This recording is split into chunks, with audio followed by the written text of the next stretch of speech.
Welcome to Dining with Dash. I'm your host, Dash Ellis Dahl. And I'm your co-host, Sherry Dunlap. This is the show where we cook good food and learn the things they don't teach you in class. So Dash, what's on the menu today? A gourmet chicken chili. Gourmet, that sounds expensive. Not at all.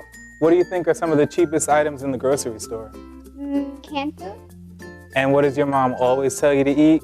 My vegetables? Exactly. And this is a one-pot chicken chili that has all of those things in it.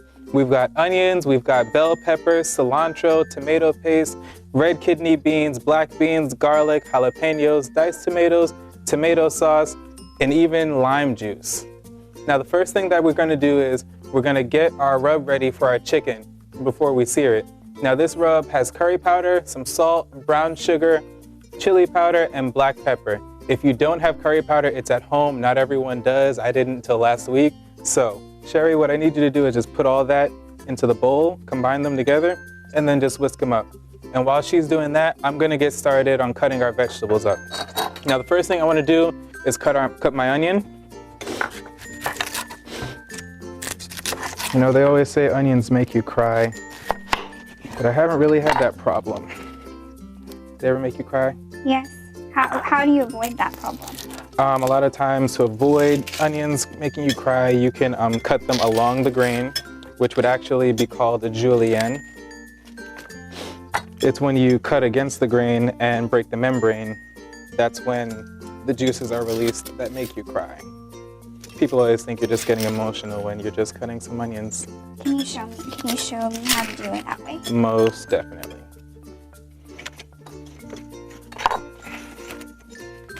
If you want to prevent yourself from crying, you would cut them this way as opposed to this way. For today's preparation, we're going to be dicing our onions into like a medium, between small and medium dice. Now I have 1.5 onions. If you're in your dorm room or your apartment or you're cooking for yourself, you don't have to use as much. You can cut this recipe in half.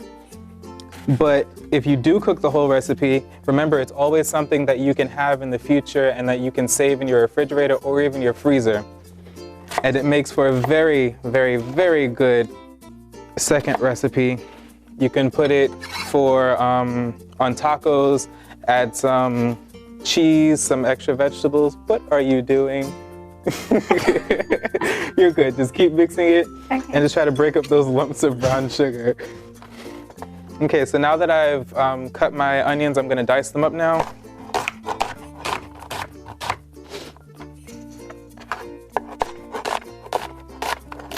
If you ever encounter brown sugar clumps, just get a fork. She's right. Now, if all your onions don't come out the same size, you know, just run your knife right through them. And remember, this is a chili, and you're at home by yourself, so it does not matter how it looks as long as it tastes good for you. Okay, so now that I've got my onions cut, I'm just gonna get them in my bowl over here.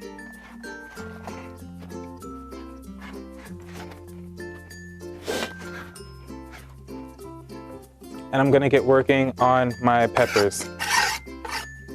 Now, I just picked an orange and a red bell pepper because they're pretty and I like colors. But to be honest, this orange pepper was $1.29. So if you do not want to get that orange pepper, you could just get a green pepper. This red one was 89 cents. So if you're at home, pretty is not always necessary. Okay, Good what's job. next for me? Well, you could just set that aside. We'll just talk about this. What do you like to cook at home, Sherry? Well, I'm not naturally a very good cooker, so I basically have been eating a lot of cereal, oatmeal, sandwiches. The cereal diet is a very good diet. When I was on the track team, we had the cereal diet many a night. I actually just went to my doctor this morning and my triglycerides are high, so I definitely need to start incorporating some better food choices. Now, I will inform you that I graduated from culinary school and I am not cutting these correctly, but if you're at home, this is how you can cut them if it's too difficult. Because sometimes peppers, like the skin membrane, is kind of hard to get through, and not everyone has professional knives at home. So this is just an easier way to get through it. I'm gonna rip out the meat of the pepper. I don't really like it.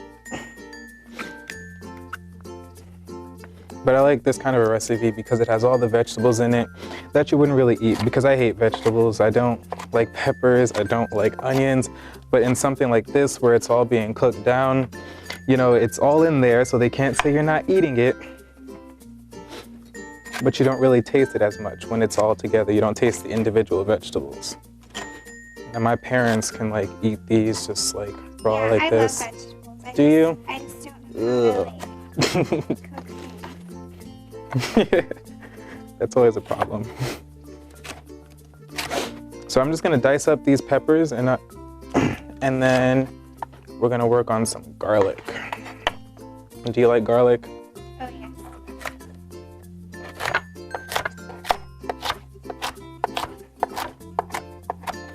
See, these peppers are like, you know, a rough dice. Nothing has to be perfect because it's all going into a one pot meal. You don't wanna, like, you know, stress yourself out about being perfect. Which is like the pot calling the kettle black, because I am a perfectionist most times. I don't need you to agree.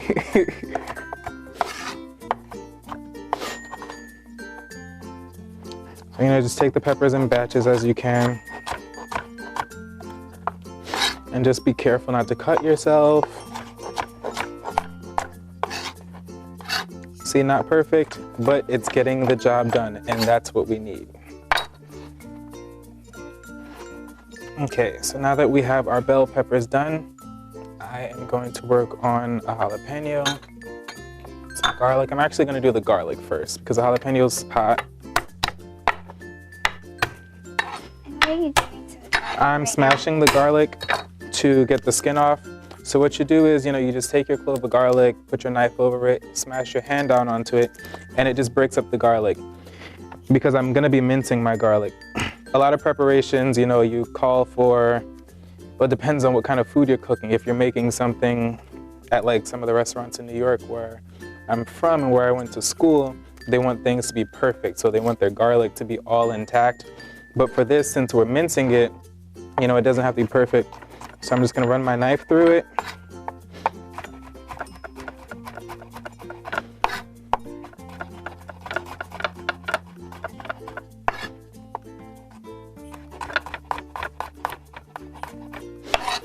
Okay, and now that I've got them into big chunks, you know, I'm just gonna keep running my knife through. Now, what if you don't have like a really big like chopping knife like that? Can you use like the little knife? You can use a little knife. It just makes it a little bit difficult. If you don't have a knife like this at home, I recommend you just buy one just to have one, whether you have this kind of a knife or a chef's knife, which is a little bit bigger. It's just something good to have when you want to actually cook, because you're not going to be able to do the same things. Like knives, well, different things have different purposes, so you want to use everything for their purpose. So now I've got my garlic minced. Get that into its little bowl over here. Got some pepper pieces in there, but that's all okay. Smells really good. Doesn't it? Okay, so now I'm gonna slice up my jalapeno. Now the jalapeno has the seeds and the membrane inside. The seeds are the hottest part of the pepper, and we do not want to overwhelm anyone, so we're going to remove those. Personally, I would just put the jalapeno in there with the seeds. See, we're in South Texas, and earlier one of my friends was telling me I wasn't saying it right. I believe it was jalapeno, or something of that nature. But I say jalapeno. If you're offended at home, oh well. So we're gonna dice it like so. See, the jalapeno is a little bit smaller. Got a nice small dice going here. We're just gonna put this in its little bowl. Now for our preparation, we are sticking to the theme of inexpensive.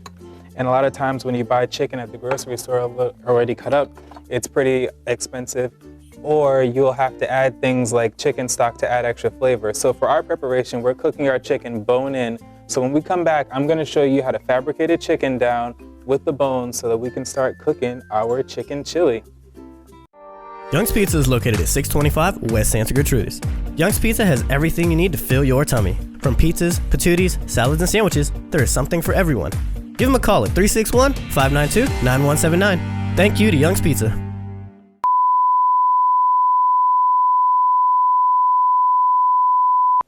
Have you had any difficulties with your budget?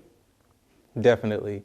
I have had so much difficulty over the years, not all at one time, but like sporadically. Like, some things will come up and, you just gotta roll with the punches. There were times that I couldn't make my rent because things came up or certain bills, and you just gotta, fight through it and pray for a better day.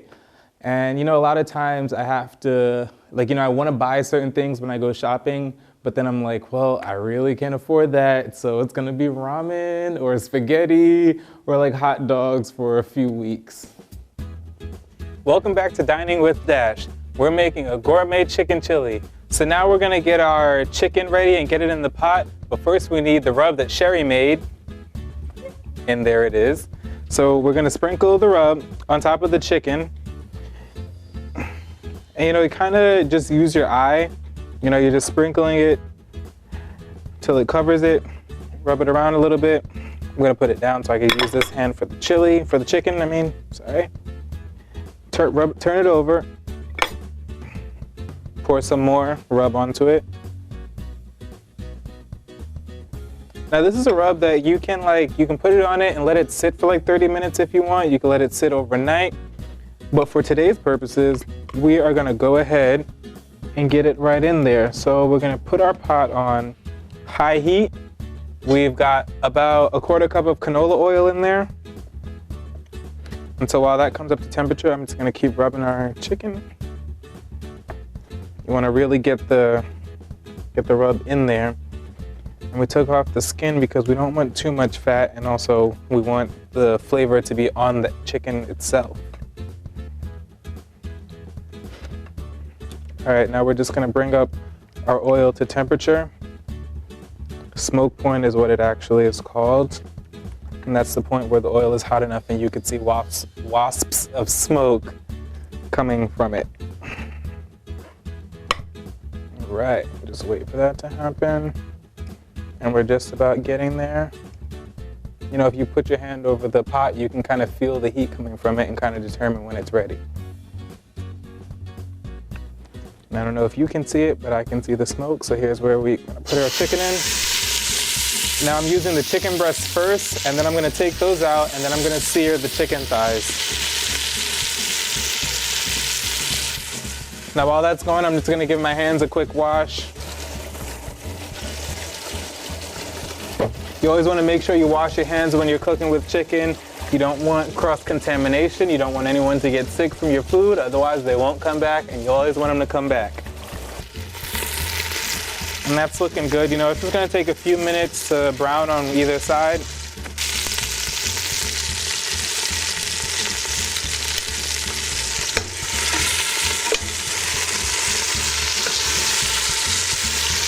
There is actually enough space to go ahead and add the chicken thighs.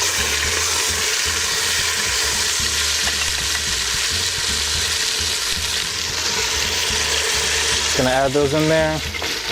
Gonna get this out of our way.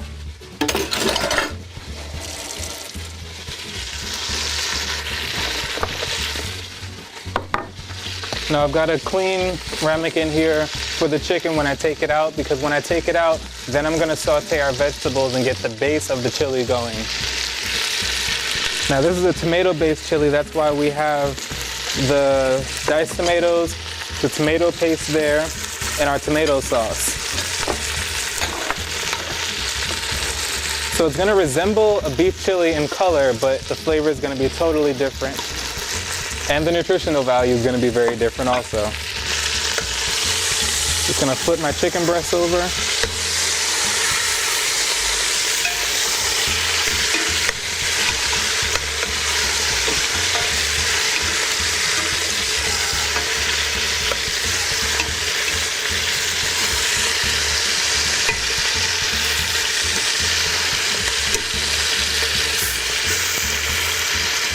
I'm actually gonna take my chicken breast out, while I let my thighs continue to cook for about another minute.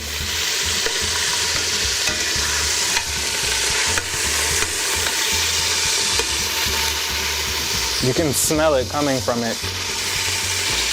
Smells like chili, smells delicious. I'm gonna flip my chicken thighs over.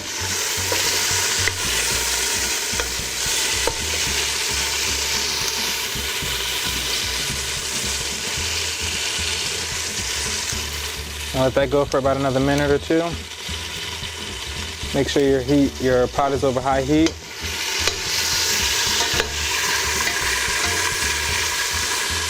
By searing the chicken, all you're doing is developing flavor, and that's what you always want when you're cooking a dish like this, where everything's gonna go into one pot and stay in that one pot. All right, now I'm gonna remove my chicken thighs.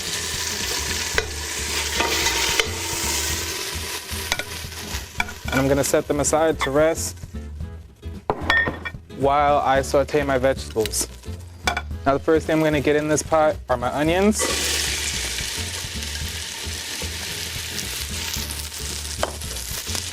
I'm just gonna let these go for a little while. You know, you want everything to be down in the pot. You don't want things crawling up the side because then they won't cook, they won't brown. You want everything to get down there and get all that flavor up.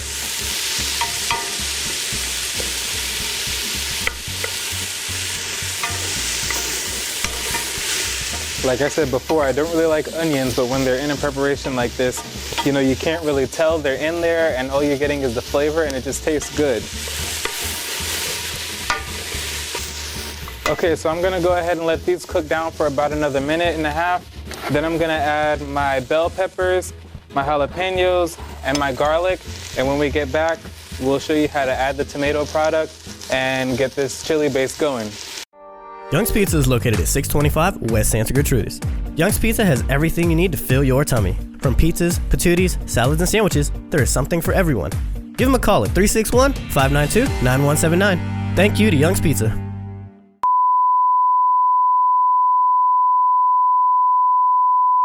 If you don't want to add meat in your chili and you want to make it a vegetarian chili, there's certain vegetables that are very meaty and are good meat substitutes, like eggplant. Like eggplant is something that you can put instead of meat, or you can put squash, like yellow squash or zucchini, or even butternut squash. You know, those vegetables and squashes that are, you know, hearty and thick and that can stand up to a lot of different flavor, but also hold their shape and their texture, because that's like the big thing in chili. You want something that'll hold its texture. And, you know, I think when you add different vegetables like squash or like zucchini and things like that, like it just adds a different depth to it, and it just makes it more delicious.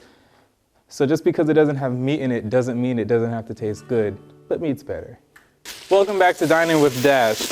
As you can hear and see, our onions and peppers have cooked down a little bit, and we've got a nice brown caramelized color on the bottom. So it's time to go ahead and add our tomato paste, and we're gonna cook this down, or pansage, for about a minute or two. And the whole point of this is just to get out the aluminum flavor that can be in tomato paste if you just, you know, make it raw. You always want to cook it out for a few minutes. Just want to mix that around. Okay, so now that we've done that, I'm gonna go ahead and add our diced tomatoes, our tomato sauce. And I'm gonna mix that to determine how much water we're going to need. Okay, the sound has kind of died down. That's what you want to hear. All right, so we're just gonna add some water.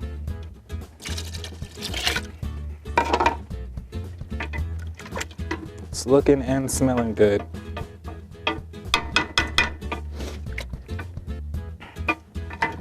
All right, so I'm gonna go ahead and add about another 2 cups of water, and then I'm gonna put my chicken back in the pot. Okay, now I've added some more water. Now what I'm gonna do is bring this up to a boil, then reduce it to a simmer before I add my chicken back and let the chicken cook down. It's so colorful. It's a very festive dish.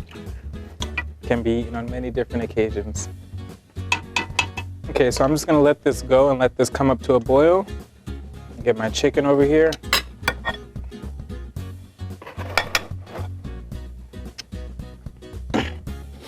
Now, normally for a dish like this, I would tell you to taste as you go.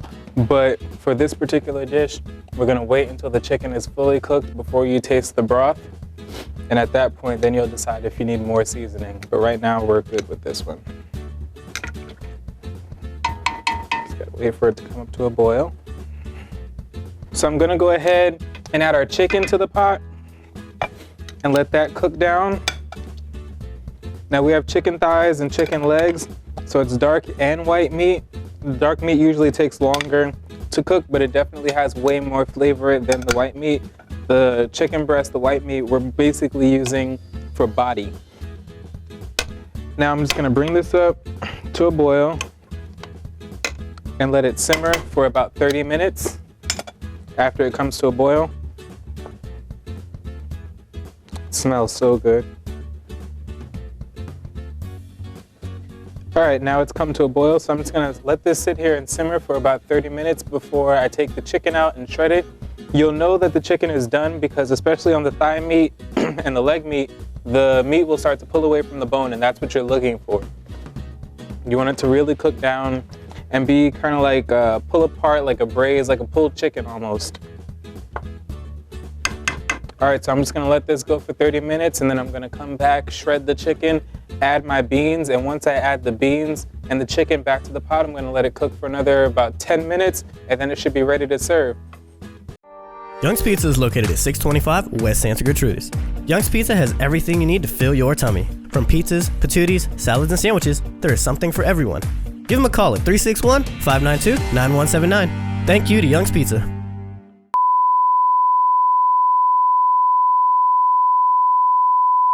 Welcome back to Dining with Dash. We've got everything combined in our chicken chili, and now it's time to just plate it and taste. It smells delicious. Doesn't it? So excited to try this. Me too. Do you see this massive ladle? There's a bone, and we will get rid of that in a second. Do you mind getting a fork and just fishing that one bone out, please?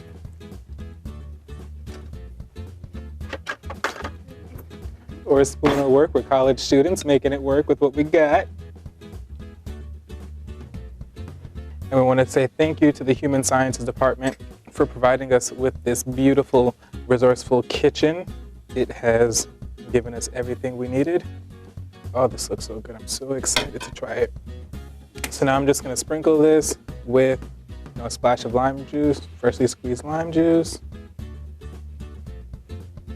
Top it off with some cilantro. And we decided that since we're college students, who wants the trouble of making something like rice or cornbread? So we have different types of chips that you can top it with, your favorite chips. I personally love hot fries, but we have chicharrones, we have the generic version of Funyuns because we would have to pay them to say that. And then we have the generic version of Fritos, corn chips. So, which one do you want? Go with the fun onions. Fun onions. Oh, that looks delicious. Oh, come on, put a little more. Beautiful. That looks so good, doesn't it? Now it's time to taste it. Now, because college students don't like to do dishes, we have paper plates. And I will get some spoons. And I have spoons. Okay, so we'll use this big one to serve it up.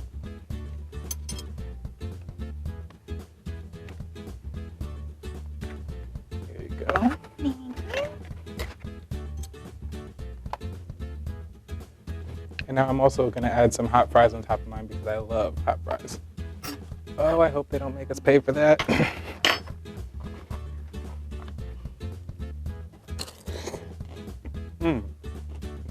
It's very hot.